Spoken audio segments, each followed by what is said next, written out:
24. Buenas tardes, los saludamos a esta hora acá en el canal 24 Horas. Revisamos las informaciones más destacadas de la jornada. Solo alcanzábamos a comentar ayer, la Comisión Mixta despachó al Senado la ley corta de ISAPRES que, entre otras cosas, contempla la ampliación del plazo de pago de la deuda a los afiliados. De los 10 años que estaban contemplados pasamos a 13 años. En el oficialismo, sin embargo, podrían rechazar la iniciativa puesto que hablan de una suerte de perdonazo para las ISAPRES. Queremos hablar de este y otros temas. Estamos junto al exministro de Salud, Jaime Mañalich, a quien saludamos a esta hora de la tarde. Jaime, ¿cómo está? Buenas tardes, bienvenido. Muy bien, Iván, qué gusto.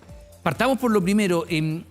¿Es una suerte de perdonazo efectivamente para la ISAPRES esto de un fallo de la Corte Suprema que requiere incluso una ley en su aplicación? Es bastante inusual y que se haya hecho toda esta serie de indicaciones que va a terminar finalmente con un plazo de 13 años para pagar las deudas. La industria ISAPRES fue concebido en su inicio como un seguro convencional. O sea, usted tiene un accidente, tiene un gasto, yo le reembolso, le pago parte del gasto de acuerdo a lo que está convenido en un contrato, listo. Como si fuera de auto, de incendio. Progresivamente, las ISAPRES han empezado a formar parte, ¿no es cierto?, de la seguridad social en salud. Y hoy día nos encontramos, después del dictamen de la Corte Suprema, que los tres elementos de lo que la gente paga, la prima, que son el precio base, la tabla de factores que amplifica este precio base de acuerdo a la edad de las personas, las cargas, etc., y la prima de auge, esos tres elementos son los que se han llevado por los reclamos de las personas a la Corte Suprema, que ha dicho, señores, esto se acabó. Y, no voy a decir la expresión porque es inexacta, pero de alguna manera la Corte Suprema legisló y dijo, la superintendencia va a fijar el precio y por lo tanto el precio base se tiene que devolver o dejar de cobrar tal dinero. Se hizo ya. Usted se refiere a un supremazo. Un supremazo, esa es la palabra. En segundo lugar, la prima auge la vamos a fijar más abajo y eso es lo que lleva hoy día, en un mes más, 2 meses más, a que varias ISAPRES estén en déficit, números rojos, producto de este fallo de la Corte Suprema respecto a la prima auge, que ya se rebajó. Perdón, qué paréntesis, que la misma Corte Suprema en su fallo establece que de alguna manera las ISAPRES estaban haciendo caja, buscando liquidez, lo dice claramente, cobrando por sobre lo que se debía. Exactamente. Y en tercer lugar dice, respecto a la tabla de factores, el año 2010, abril, la Superintendencia de Salud no pudieron pasar por el Parlamento, porque en ese momento no había Parlamento en medio de la pandemia, voy a decirlo de esa manera. Se hizo un decreto de la Superintendencia de Salud durante el gobierno del presidente Piñera que dijo, ¿sabes? Se terminó con las diferencias hombre-mujer y hoy día tenemos una tabla única hombre-mujer y se compensó. Y lo que dice la Corte Suprema, y de ahí sale la deuda que hoy día tienen las ISAPRES, sabe, desde esa época, desde abril del año 2020, lo que le cobraron de más respecto a esa tabla, se lo deben.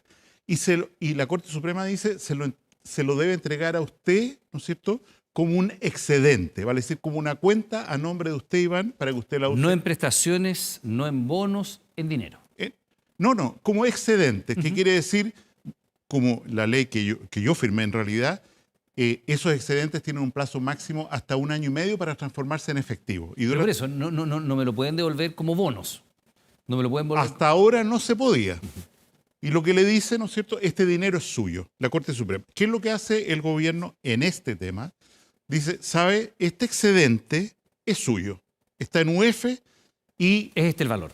Este es el valor que le va a decir para usted, no para la ISAPRE o cualquiera. Para usted, Iván, este es el valor y se genera una cuenta corriente en UF a su beneficio a pagarse como excedente, o sea, beneficios de salud durante 13 años y a los 13 años se le hace un cheque. El superintendente en una entrevista acá en el canal 24 Horas hace poco dijo que eran 650.000 el universo de beneficiados. Exactamente. Y en ese contexto aparece ahora con la ley corta la posibilidad de que usted en un tiempo más diga, ¿sabe? Deme un bono por esto y yo voy a ir a mi banco y ese banco me va a pagar por esta deuda en UF, me va a pagar menos plata de lo que va el bono, pero ya me quedo con la plata al tiro. O la ISAPRE me va a poder decir, ¿sabe? Negociemos, don Iván, y en vez de pagarle X millones, le pagamos 80, 70% de esos millones al tiro. Y usted dice, ya listo. Y con eso se va extinguiendo más rápido la deuda y el pasivo de las ISAPRES, que no es un pasivo en realidad ante la superintendencia, porque es como esa cuenta estuviera nominalmente Pero a tu Jaime, nombre. volviendo a la génesis, y se agradece, por supuesto, poner en contexto el origen de la deuda, cómo se genera estos fallos de la Corte y el impacto que tienen. Evidentemente, el hecho de que se extiendan el plazo de 10 a 13 años, que se haya hecho una comisión, la Comisión de Salud del Senado, para investigar cuánto es la deuda, que se haya derribado a 3 cifras distintas, 400 millones, 450, 1.000 millones, 1.400 y tantos millones, son condiciones bastante extrañas, si usted quiere, para que un fallo de un Tribunal Máximo de Justicia de nuestro país se implemente. Normalmente cuando la Corte Suprema falla, usted no tiene nada más que hacer que cumplir. Sí. El cúmplase. En este caso se hizo una ley corta y se extendió por indicación del Ejecutivo en medio de una negociación que es muy dura, que ha sido muy difícil, con mixta incluida y que ahora tiene que pasar al Senado, a la Cámara, tiene que ser discutida. Se extiende el plazo. Es un perdonazo. Y finalmente hay otros factores que señalan que se viabiliza el sistema porque una parte relevante también de esto implica que los afiliados van a seguir pagando porque van a subir los planes, porque ya se liberaliza eso durante 3 años, en fin. Y de alguna manera es un colchón que le da oxígeno, si usted quiere, a las ISAPRES. Sí, yo uso la siguiente imagen. Esta ley corta respecto a las ISAPRES le pone de esas alitas que usan los niños para no ahogarse en la piscina, Sí. bastante desinfladas. Le da un poquito de aire para que sobrevivan, para que alguien las compre. Para que no se ahogue. Para que no se nadie- ahoguen en el cortísimo plazo. Tienen que poner dinero de todas maneras. Y quiero decir, aquí se está respetando, se está haciendo a través de una ley, una ejecución del fallo de la Corte Suprema, y las cantidades de dinero para la superintendencia nunca han estado en discusión. Ahora subieron a casi 1.600 millones simplemente porque ha habido 6 meses más Ujú. que han pasado desde el 30, Ahora, desde abril del año 2000. Déjeme aprovechar 20. esa metáfora que usted dice de estas alitas para nadar. ¿Cuánta responsabilidad tienen las propias ISAPRES de haber llegado a esto? Yo creo que tiene una Porque responsabilidad importante. las alitas se descifraron porque finalmente uno tuvo, y digo uno me refiero a los usuarios, ¿no? Tuvo como afiliado que lidiar muchas veces con la ISAPRE a través de demandas colectivas, de contratación de abogados, y muchas mujeres tuvieron que vivir en carne propia lo que eran los planes sin útero, y todo lo que significa que es más caro ser mujer en edad fértil para una ISAPRE que ser un hombre. En fin, las ISAPRES tienen una cuota importante de responsabilidad en todo esto. Sí, yo lo quiero puntualizar de esta manera. ¿Las ISAPRES han cometido delito? No. Han actuado de acuerdo a la ley. Cuando ocurrió el fallo del Tribunal Constitucional que dijo se acaba la tabla de factores, se puso a disposición del Parlamento un proyecto de ley, que era una reforma a la ISAPRE. No hay preexistencia, no hay declaración de salud, hay un fondo solidario entre las personas, no hay discriminación hombre-mujer, hay una sola tabla de factores que dicta la superintendencia el año 2011. El superintendente de salud, el doctor Víctor Torres, en un momento en una entrevista al principio de este proceso, dijo, si se hubiera aprobado esa ley, 2011, no estaríamos en este problema. Efectivamente, el Parlamento fue frágil, débil en legislar, y por otra parte, las ISAPRES hicieron mucho esfuerzo para que no se legislara. Lobby directamente. Lobby, influencia, lo que se quiera, estudios, para que no se legislara a pesar de la advertencia de que era evidente de que estaba ocurriendo. Cada presidente de la Corte Suprema que asumió su mandato desde la época del 2010 dijo, por fin vamos a terminar esta tremenda carga de las cortes de apelaciones que nos reclaman, y no ocurría. Entonces, el que no quiere escuchar, no escucha. Pero aquí las advertencias fueron muy claras y en ese sentido hay una irresponsabilidad de las ISAPRES de haberse opuesto por todos los medios a que hubiera una legislación que resolviera este problema. Jaime, y ya políticamente, también hay una irresponsabilidad de los sectores que se negaron a dar los votos para modificar esta legislación para que las ISAPRES, ya que no lo hacían por las buenas, lo tuvieran que hacer a través de la ley. Porque usted dijo lobby, se hizo mucho lobby. Mucho lobby. Ahora, aquí hay bancadas que han tenido una cercanía muy grande con la ISAPRE. Entonces, en una mirada más política, ya entiendo el punto, las ISAPRES tienen una cuota de responsabilidad muy importante. ¿Y la clase política? O sea, yo creo que hay una responsabilidad inmensa, yo lo he dicho en entrevistas, o sea, para la ciudadanía, ver que se puede caer la ISAPRE, que se caen las clínicas, que no tienen como pagar, que van ahora y no hay bonos. Y si FONASA va a resistir o no va a resistir, si se migra la gente. O sea, esto angustia a las personas terriblemente. En vez de eso, nosotros estamos discutiendo por semana quién va a presidir la Cámara de Diputados, si vamos a censurar la Cámara de Diputados, las próximas elecciones, en fin. Entonces, para un ciudadano corriente, esta cuestión es muy rara. ¿Usted cree que en este sector, disculpe, en este contexto, porque evidentemente las bancadas más cercanas a la ISAPRE han sido históricamente la derecha más que la izquierda de este país, debiera haber una mirada autocrítica de esto? ¿A usted como ministro de Salud le corresponde también mirar autocríticamente lo que se pudo hacer, de lo que no se pudo hacer, se avanzó? O sea, no se yo avanzó? creo que la crítica de todo, la responsabilidad compartida, como dijo ayer la ministra de Salud en las palabras finales de cuando se aprobó en la comisión mixta la ley corta, está repartida por todas partes, pero ocurre todavía que hay una definición básica que no se ha tomado. Y es, vamos a tener un sistema de salud completamente estatizado, que estaba en el programa del presidente Boric, que fue vertido en la propuesta de constitución que fracasó. Era FONASA o un ente público manejará todos los fondos de salud y distribuirlos de dinero. Y todos los prestadores de salud serán públicos. Y esa discusión, si tenemos un sistema mixto público-privado y tenemos un seguro mixto o multiseguro, no se ha resuelto en el fondo. Entonces, ¿qué es lo que ocurre en el Pero Parlamento? es bastante obvio que no hay agua en esa piscina, no hay votos para algo así. Este no es un gobierno de mayorías en el Congreso. Pero, Iván, mírelo a la Veamos, Jaime, la realidad ha ido imponiendo una agenda completamente distinta de tener un sistema estatal de salud hoy día. Sí, pero estamos mirando por qué esto ocurrió. Y esto ocurrió, falta de acuerdo, porque hay dos formas de mirar el tema de salud que son paradigmas enteramente diferentes, irreconciliables. Y de hecho, a pesar de que ya se ha pasado, la propuesta del actual gobierno era estatizar completamente el sistema de salud, como las AFP, la educación, lo que fuera. Como también de la derecha era la defensa cerrada. La del defensa sistema de la cerrada ISAPRE. y lo que fuera. Esto ya no ocurrió. ¿La derecha cambió un poco también esa mirada? Porque evidentemente, y le cito el punto, o sea, creo que no hay hoy día en el ambiente una posibilidad real de que el gobierno vaya a sacar adelante un sistema que estatice la salud en nuestro país. No, eso, o sea, el gobierno ya renunció a eso. Nosotros en 2 años más, en 4, 6 años más, vamos a seguir con un sistema mixto. ¿Y la derecha renunció a esta defensa cerrada de las ISAPRES? ¿Cuánto hay de mea culpa de decir, sabe qué? Si hubiéramos hecho estas modificaciones a tiempo, si hubiéramos evitado las discriminaciones por género, si hubiéramos evitado las discriminaciones por edad, si hubiéramos evitado el tener básicamente afiliados cautivos a un sistema porque no se podían cambiar de ISAPRE por las preexistencias, a lo mejor no habríamos llegado a esta situación casi terminal, donde además el fallo hay que implementarlo el día 12. El fallo de la Corte Suprema tiene fecha fatal de implementación el día 12. Que es el domingo. Efectivamente, me parece a mí que esto, como es en el país hoy día, todo está muy polarizado, que ya en la práctica el gobierno en su agenda ha renunciado a la idea de estatizar, como tú bien dices, el sistema de salud. Y en ese contexto hay muchas responsabilidades de no mirar a tiempo, pero pongo un ejemplo. Si uno lee el fallo del Tribunal Constitucional, que en la forma dijo, mira, lo rechazo esta idea de mutualizar la deuda, porque la presentaron un parlamentario y es una atribución exclusiva del presidente.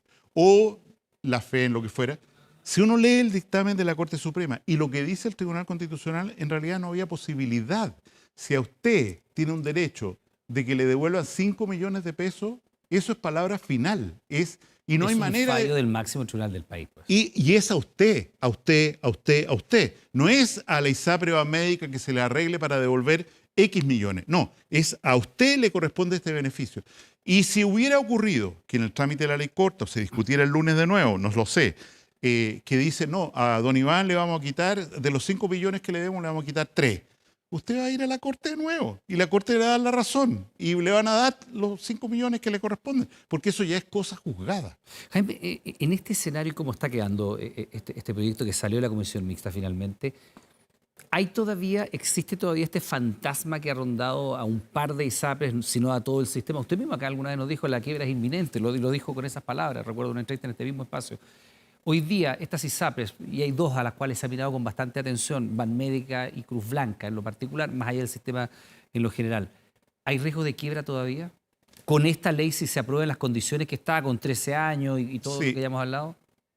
Efectivamente, las medidas que propone la ley corta, insisto, son estas alitas para flotar que permiten que las ISAPRE, incluso intervenidas por el superintendente, por las garantías que tienen ante la superintendencia, sigan entregando las prestaciones por un tiempo. Ahora, al terminar la discusión de la ley corta, se produce certeza jurídica. Ya, entendemos.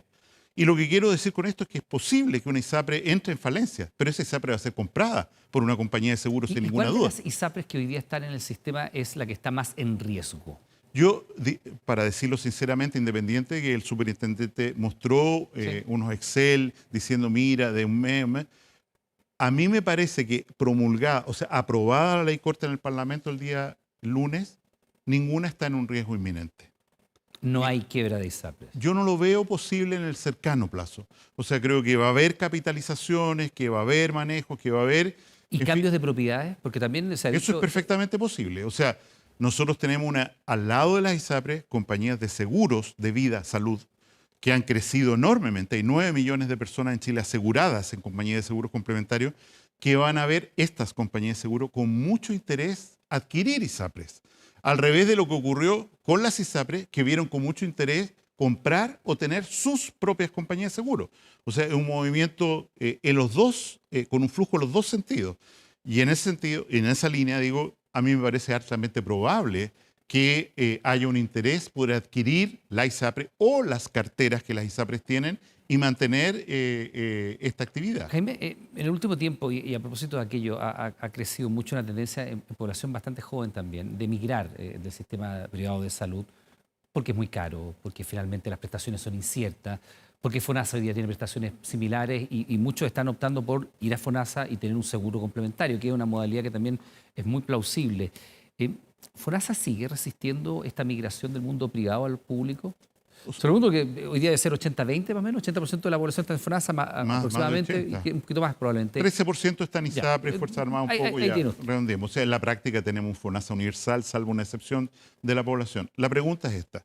¿FONASA como administrador tiene los software, las oficinas para manejar esta cuestión? Necesita, como dice la ley corta, más inversión, en fin, necesita alguna. El problema que apunta la pregunta final es el sector público de salud capaz de atender esta demanda? En realidad lo que está ocurriendo es que la gente, lo dijo el mismo director de FONASA, Sí. la gente que se va de un ISAPRE a FONASA sigue usando los Las prestadores clínicas. que tenía. Claro, con la ¿Y cómo modalidad lo hace? del- Pago menos prima acá, pago seguro complementario y sigo viendo al mismo médico. En la misma clínica. Y no sobrecargo, ha pasado un poco de aumento, pero en realidad por este fenómeno de migración de personas sanas, jóvenes, fundamentalmente hombres, de FONASA, de ISAPRES a FONASA, FONASA. no ha habido por ese motivo una sobrecarga para el sistema Ya, pero una de eventual salud. caída del sistema de ISAPRE significaría una presión muy grande para FONASA. ¿Esa es una de las razones por las cuales cree usted que el gobierno renuncia, de hecho, a esta idea de tener un sistema público totalmente predominante? O sea, ¿qué nos muestra la pandemia? Nosotros descansamos en un sistema mixto de atención de salud, no hablo de aseguramiento, de atención de salud. 50% de las atenciones de los beneficiarios de FONASA se hacen en prestadores privados, en la red de la Universidad Católica, en Red Salud, lo que fuera, cualquier prestador. Se hacen ahí. Y en ese contexto, la ciudadanía no resistiría que estas clínicas, estos prestadores quebraran al quebrar las ISAPRE en dominó. ¿Por qué? Porque la clínica X, la tengo en la mente, ¿cuál es? Que atiende 50% de sus pacientes que salen de esa clínica privada son FONASA, en realidad puede atender estos pacientes FONASA que pagan menos por cada atención, por la misma atención que lo que paga un beneficiario de ISAPRE por la misma consulta médica, por la misma cirugía, etc. Entonces hay una suerte de subsidio cruzado que si desaparece, las clínicas no tienen manera de financiarla. Y eso lo tiene sumamente claro la ministra de Salud, quien se ha empoderado para defender esta salida y mantener la estabilidad no de las ISAPRE, sino del sistema prestador público-privado. Jaime, antes de ir al tema también de la actuación de la Fiscalía Nacional Económica a propósito de la corrupción de los gases medios, que ya es como lo último que nos faltaba, porque además le afectó, me imagino, en su periodo de ministro, usted ya vio la fecha. Usted como ministro de Salud, ¿pudo haber hecho más o pudo haber hecho algo? Le pido una autocrítica porque además no creo que la vaya a huir de aquello, por evitar esta crisis terminal de las ISAPRE. ¿Pudo negociar más con el sector de la derecha que a lo mejor defendía a rajatabla el modelo privado sin ninguna modificación? Sectores como la UDI, que han tenido una cercanía bien grande con los propietarios de los grupos económicos que hay detrás de las ISAPRE. ¿Usted pudo haber hecho algo como ministro que a lo mejor le faltó fuerza, le faltó negociación, no tuvo los votos o no estaba dentro de su área de interés porque la pandemia era tan importante que había que abocarse a todo aquello? Hablemos del primer gobierno del presidente Piñera, donde yo fui ministro los 4 años. Ahí nos jugamos, con el apoyo del presidente, radicalmente por lograr una reforma. O sea, todos los proyectos de ley de los que están hablando son de ese periodo. En el año 2019, antes de octubre, digamos, el ministro París representó otro proyecto muy importante de reforma, vale decir, toda la iniciativa política mandar, hacer lobby, conversaciones. ¿Y dónde Sí. estaban los muros? Los muros, en mi opinión, son el paradigma de que mejor de este problema no conversemos porque tenemos un acuerdo, un desacuerdo básico. Pero está bien, pero los muros no estaban en la izquierda, es obvio, ¿no? No, también. ¿Dónde? O sea, nosotros trabajamos con un grupo importante de parlamentarios durante el primer gobierno del presidente Piñera y llegamos a acuerdos. ¿Qué es lo que ocurrió cuando pasó esto al Senado y en la Comisión de Salud del Senado y se vio que la próxima presidenta iba a ser la doctora Michelle Bachelet? Efectivamente, las conversaciones se pararon. ¿Por qué? Porque como me dijo un entonces diputado, ahora senador, sabe, no sigamos conversando de esto, porque viene ahora el gobierno de la presidenta Bachelet y ahí vamos a estatizar completamente el sistema de salud. ¿Qué parlamentario es ese? Porque, porque si no, parece cacería de bruja. Esto como disparar a la banda, no creo que sea. No disparó nada. Un entonces diputado, ahora senador, ¿Castro? no lo sé. Pero ¿No lo sabe? no Amnesia sé, temporal. Conversamos. No se burle de mí. No, quiero que me dé la respuesta. Pero quiero que me dé la respuesta si me está diciendo un exdiputado hoy día senador. ¿Qué exdiputado cercano a la expresidenta Bachelet Todos son muy está el presidente de la Comisión de Salud? No, ¿Es socialista? Sigamos seriamente hablando. No, si yo estoy muy seriamente preguntándole, porque usted me dice uno y me lo representa y en el imaginario, si no es Castro, dígame, no es él. No es él. No digo nada al respecto porque todo puede ser usado. Oiga, mira, hay un viejo adagio que dice que el que calla otorga. ¿Es el senador Castro? No digo nada. Listo. Vamos a los gases, ¿le parece? Muy bien. ¿Qué le parece enterarse? Porque me imagino que no tenía antecedentes de esto, porque si no habrían hecho las actuaciones legales pertinentes.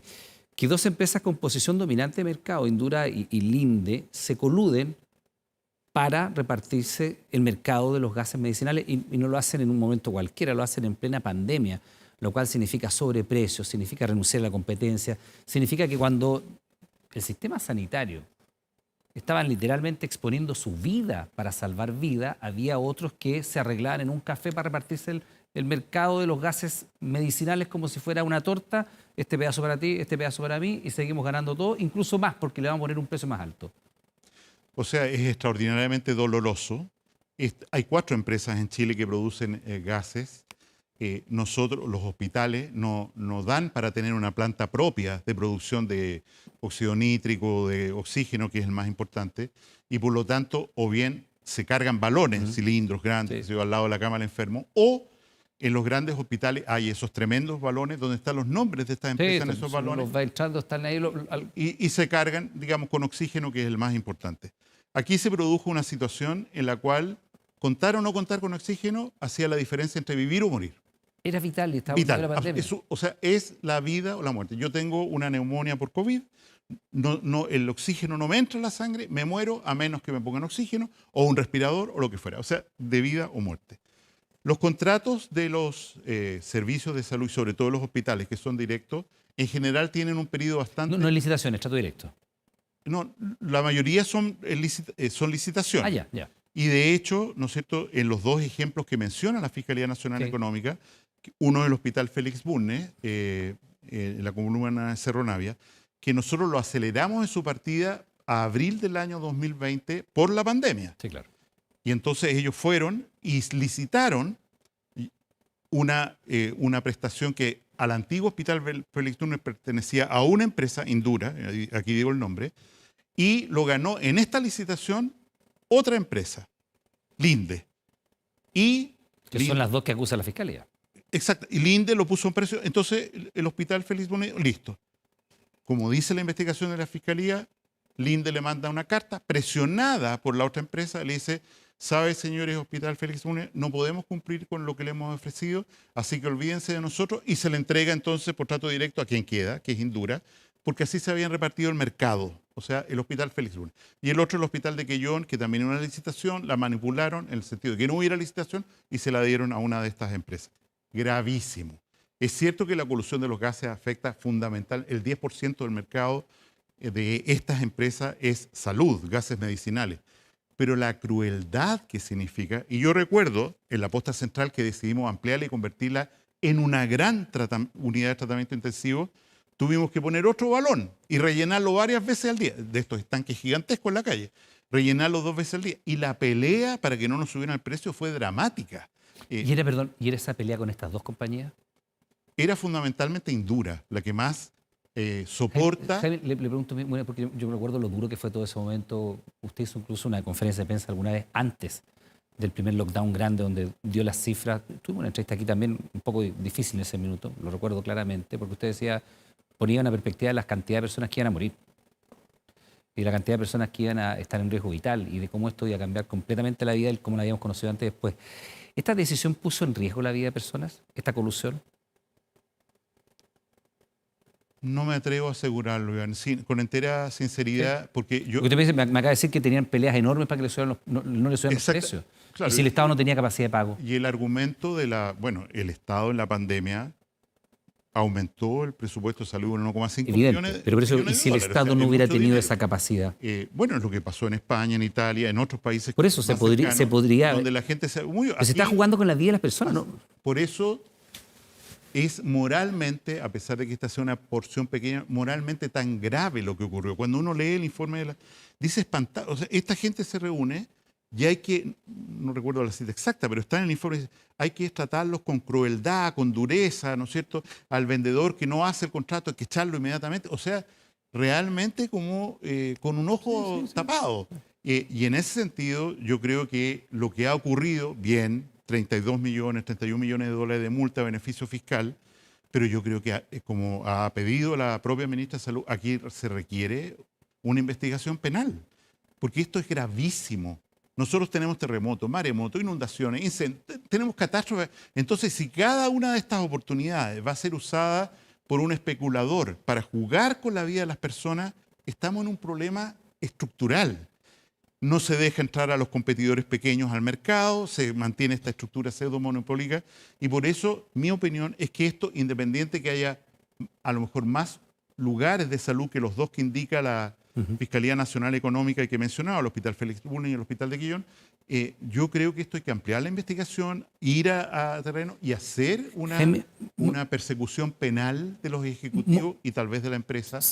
Se nos va el tiempo, pero me gustaría saber si es que, a la luz de haber leído los antecedentes, como entiendo que lo ha hecho, ¿alguna de las actuaciones de estas compañías le merecen una mirada de decir, mira, acá había algo sospechoso, o esta manera de subirnos los precios, o esta manera de retirarse de la licitación, como usted lo ha señalado, daban cuenta de esto? Porque hoy día, evidentemente, con la investigación de la Fiscalía uno dice qué terrible lo que hicieron, pero ¿había alguna manera de negociar? Usted dice, negociaron muy duro para subir los precios. Lo que me consta, Iván, es la discusión respecto a la posta central, porque esa yo la escuché y fui testigo. En la posta central que hicimos, pues, repito, una gran unidad. Se hizo una gran unidad y se derivó más oxígeno. Se partió en dos, me acuerdo, la posta central. Era la derecha Entonces, solo para pacientes COVID. La empresa nos dice, le dice al director, le dice, mire, tenemos que subir porque tenemos más camiones, más operadores, tenemos que producir más oxígeno. Y él dice, es demasiado el precio. Y se negocia, digamos, directamente una bajada de ese precio. Pero quiero recordar que la denuncia que da origen a la Fiscalía, a la investigación de la Fiscalía Nacional Económica, es del 30 de julio del año 2019. En ese momento se le dice a la Fiscalía, antes de la pandemia. Antes, pues eso fue el primer caso en China fue en diciembre. Y la reunión del café famoso donde se ponen de acuerdo para repartirse el mercado, en el café no sé cuál, en noviembre del año 2019. O sea, esto incluso es prepandemia y se agrava. O sea, la pandemia viene, viene como un regalo para nosotros, entonces aprovechemos la oportunidad, pero creo que eso hay que investigarlo con mucho detalle y corresponde, en mi opinión, que el Consejo de Defensa del Estado tome esto en su arista legal e investigue y eventualmente denuncie a la Fiscalía lo que corresponda para llegar hasta las últimas consecuencias de esto. Jaime Mañalich, exministro de Salud, le damos las gracias por haber estado junto a nosotros. Hasta luego, don Iván Castro. Perdón, Iván.